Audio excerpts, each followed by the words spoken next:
Kamusta Capricorn? Welcome to Like a Tarot. Alamin muna natin kung ano ang message ng spirit guide mo sa iyo.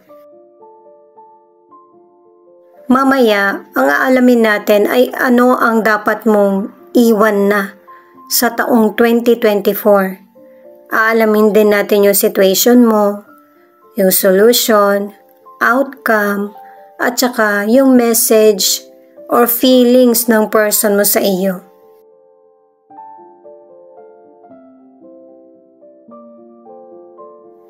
Dalawa yung kailangan natin para sa message. 000, a message of love from above delivered by the angels or your spirit guide. Aware ka man or hindi, guided ka. 333. This number is an assurance that your call for help has been heard. Ibig sabihin ng naunang card, narinig na ng angels mo kung ano yung problems mo or healing.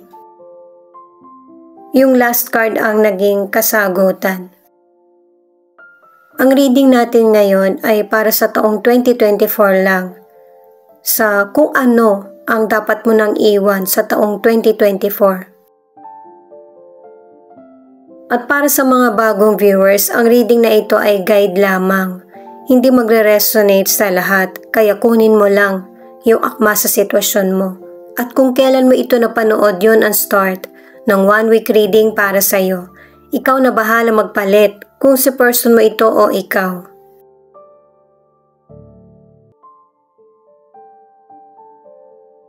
The Fool in reverse, Two of Wands in reverse, the Emperor. Ito yung dapat mo nang iwan sa taong 2024. Yung hinihintay mo na magdesisyon yung iba, tsaka ka kikilos.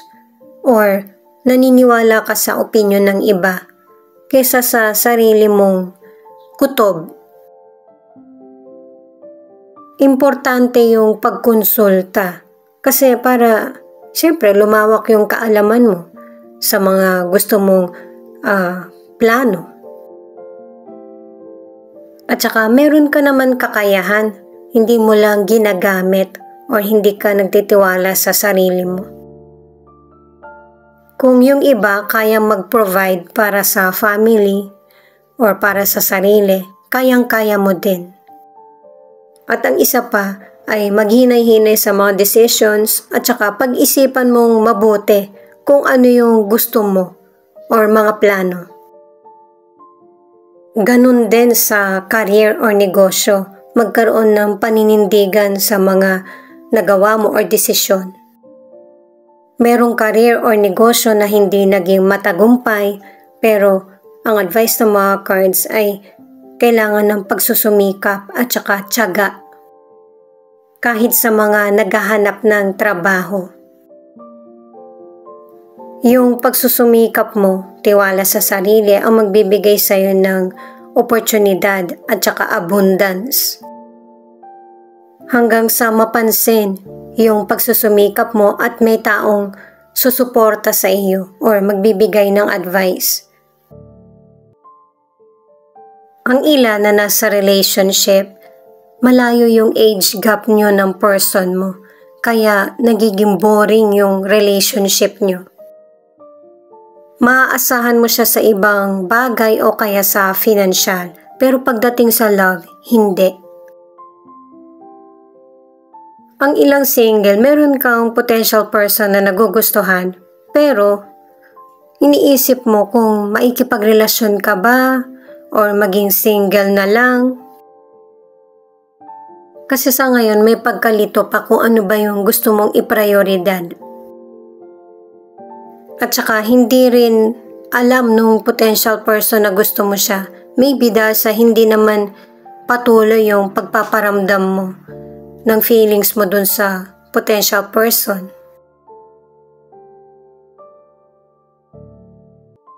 Ito naman yung solution na cards. Queen of Wands in reverse, the World, Temperance in reverse. Meron talagang mga ganitong person, minsan kaibigan, family member, or ikaw mismo. Yun bang mahina yung loob? Bibigyan ka ng universe ng magandang pagkakataon na kailangan mong i-grab or i-take yung oportunidad. Na kailangan mong lakasan yung loob mo kasi ikaw na lang yung magdedesisyon nito para sa sarili mo. Kailangan mong magtiwala, kailangan ng patience, na yung buhay mo ay maisasaayos at saka magkakaroon ng improvement. Maging open na matuto sa mga bagong mangyayari sa buhay mo at saka umiwas sa gulo.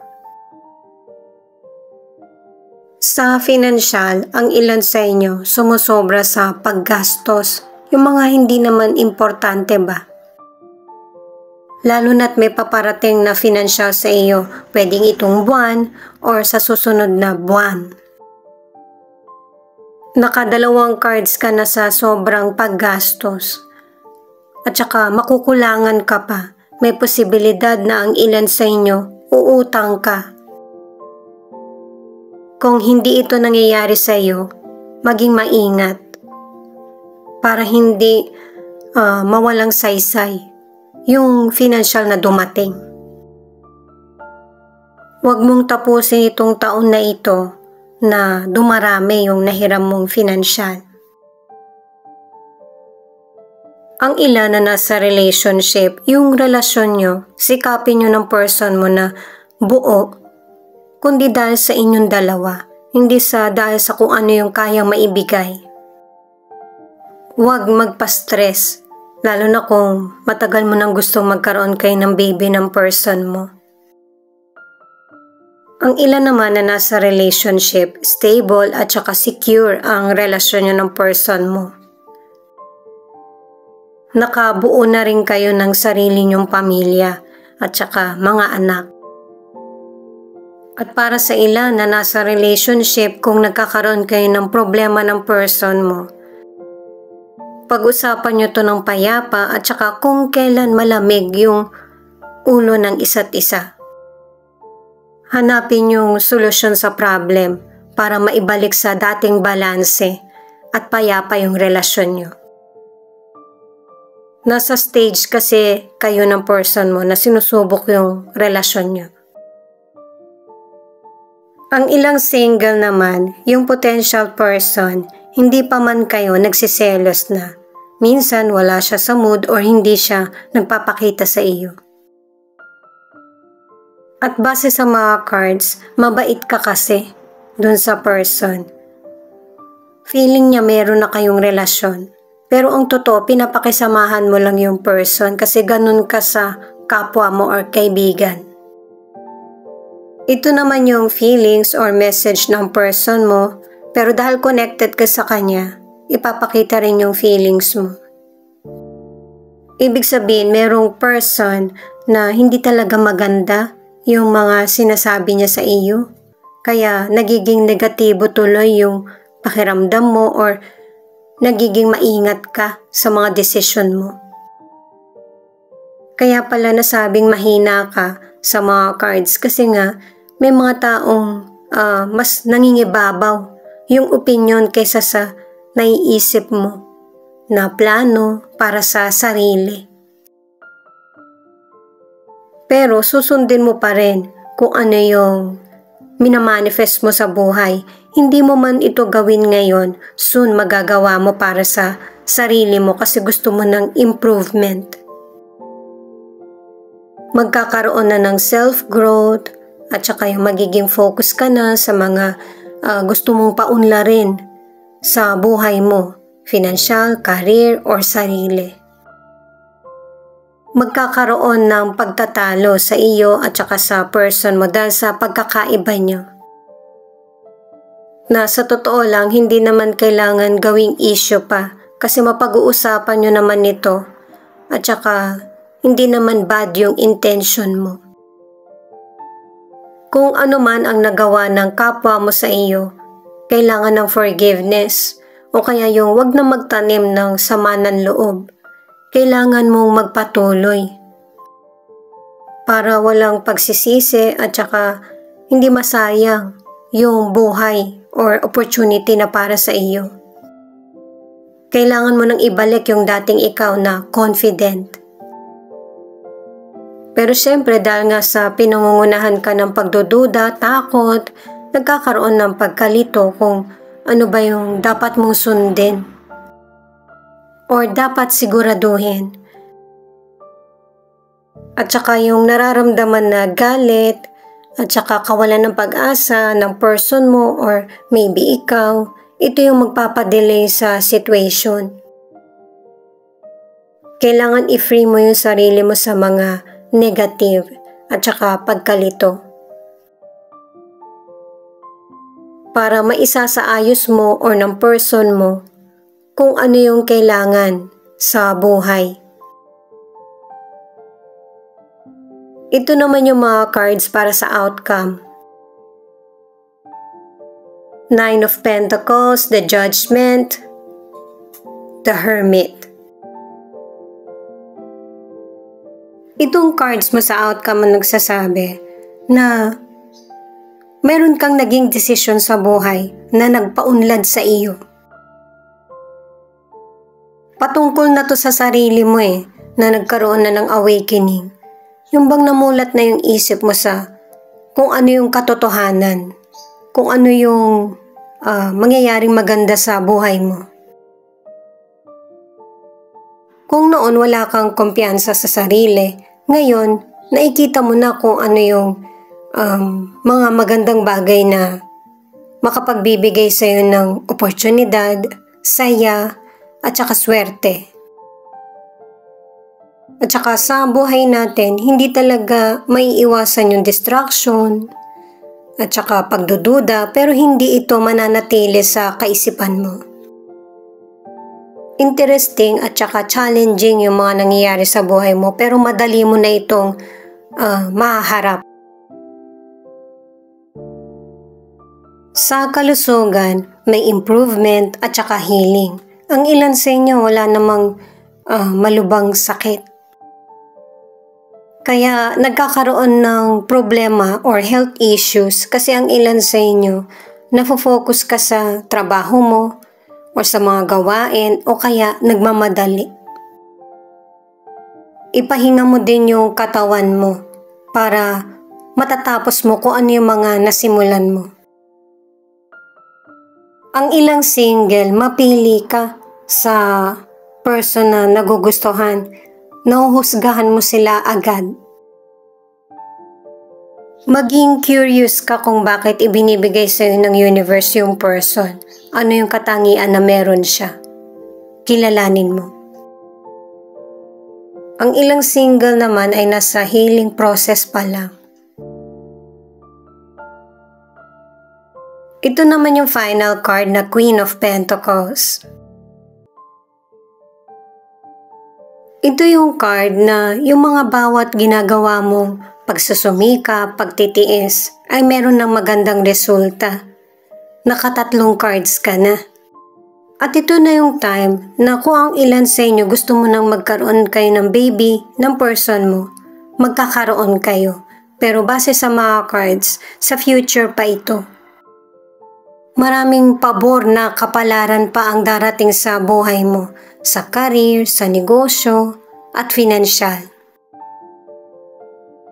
Kailangan ng patience at saka yung mas lalong pagsusumikap para sa plano na gusto mo magkaroon ng katuparan. Sa mga nasa relationship naman, ang ilan sa inyo, pareho niyong tinutupad ng person mo kung ano yung pangarap sa relasyon at saka yung para sa sarili. Para naman sa ilan na nasa relationship, kung hindi maganda yung araw mo, huwag mong isisi sa person mo o kaya aawayin mo siya. Palipasin mo yung galit mo o kaya inis o kaya pag nakita mong ganito yung person mo, distansya. Para hindi masira yung araw mo at saka hindi rin masira yung relasyon nyo.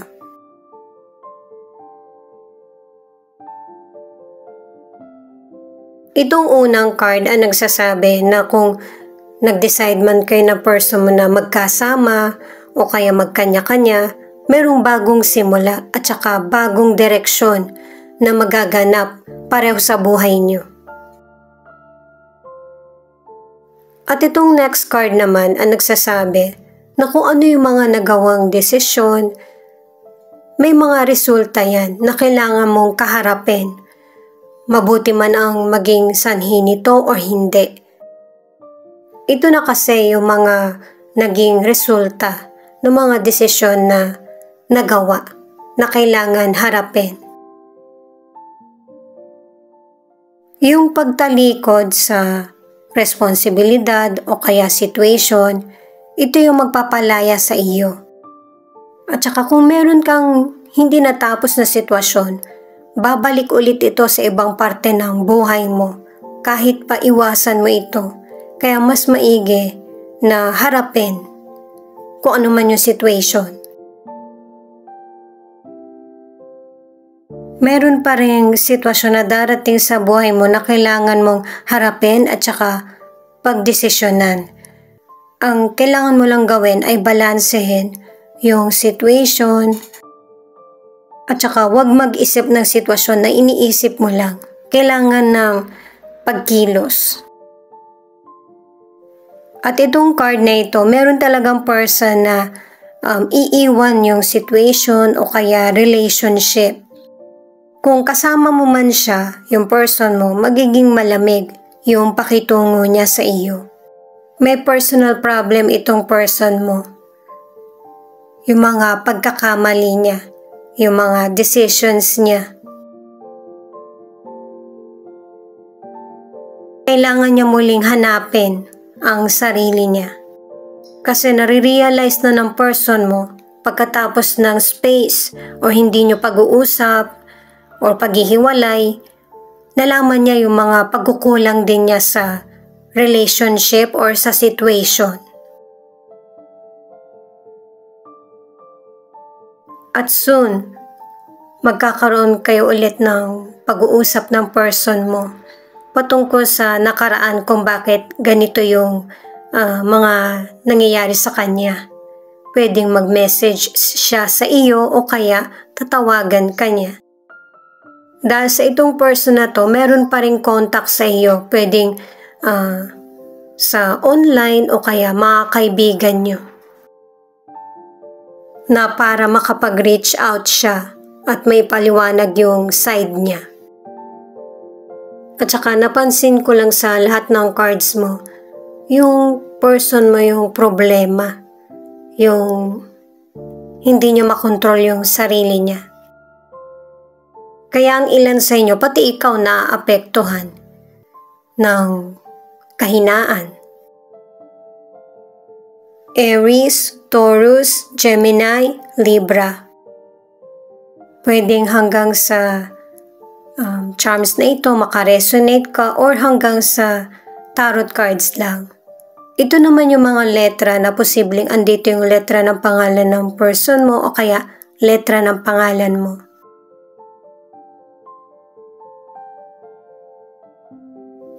S, C, O, G, H, I, A, E, D, R, T.